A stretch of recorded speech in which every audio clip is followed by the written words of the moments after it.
Herkese merhaba arkadaşlar, kanalımıza hoş geldiniz.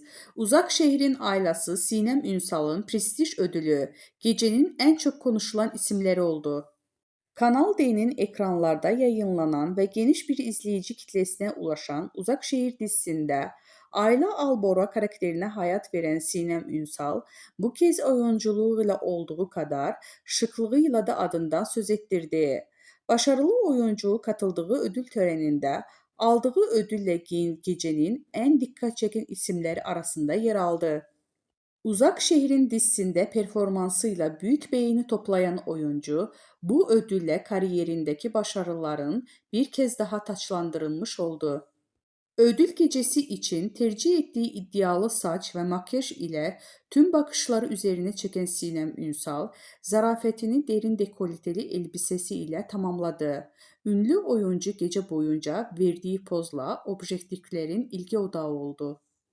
Sinem Ünsal'ın ödül törenindeki görüntüsü kısa sürede sosyal medyada gündem oldu.